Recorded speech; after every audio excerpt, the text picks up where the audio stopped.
Hello guys, welcome back to my page. This is Kuya Bry in Canada. Sorry, ngayon lang tayo nakapag-upload ng video. Medyo na-busy tayo kasi maraming ganap ngayon si Kuya Bry in Canada.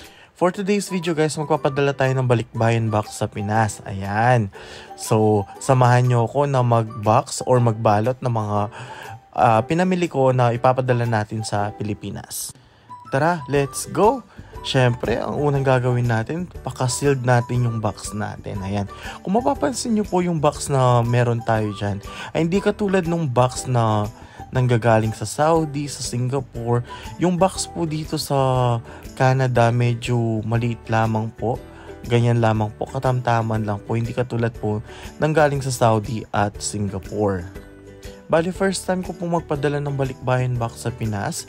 So, tinry ko lang muna po. So, kumuha po tayo ng 2 balikbayan box na gagamitin po natin na ibabox po natin lahat ng mga pinamili po natin. Hope magkasya po dito sa mga box po natin. Siyempre, ayan, dapat paka-sealed po natin yung box natin kasi siyempre, hindi natin alam baka kapag hindi natin panakasil yan, baka mabutas or masira po yung mga box. Siyempre, lalagay din natin yung mga contact details ng padadalhan po natin. So, nag-request po yung kapatid ko na ilagay ko po yung name niya, yung phone number niya, at yung address po namin dyan sa Pinas. At kung naitatanong nyo po, taga Pampanga po pala si Kuya Bry sa may Magalang, Pampanga. Kaya shoutout po sa mga taga Magalang, Pampanga po dyan. At ayan po, at alam ko nga dyan, nagkamali pa ako dun sa phone number ng kapatid ko. Pero inayos ko din po yan.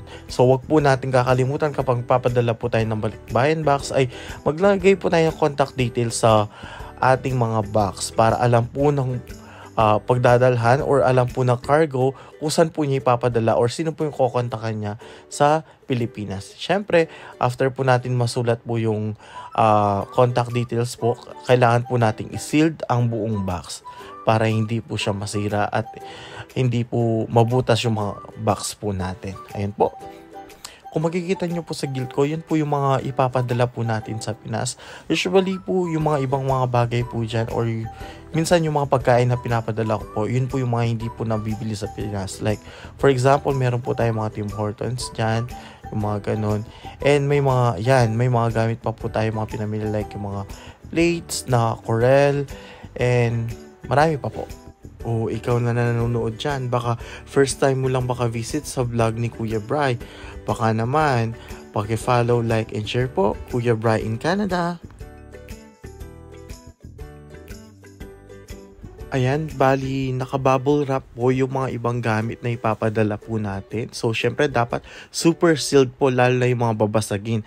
Para pag dumating po sa Pinas, hindi po basag-basag yung mga matanggap po nilang mga gamit po.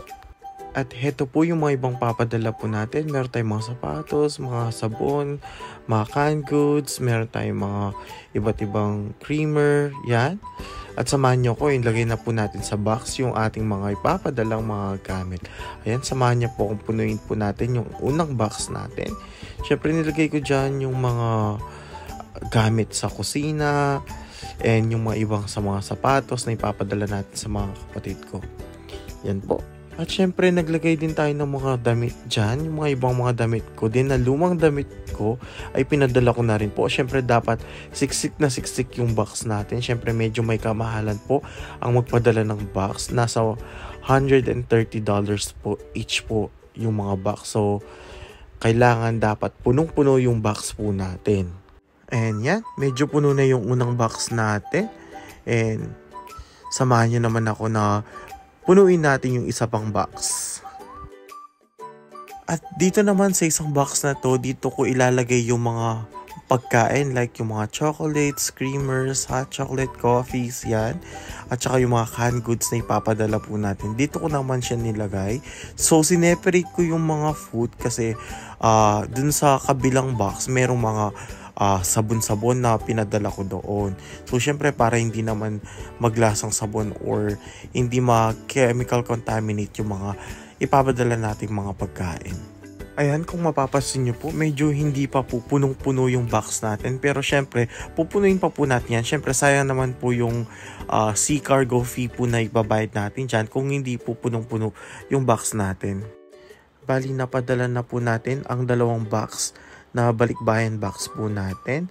At ito po ay matatanggap po nila sa end of October. Thank you for watching. Hope you enjoy.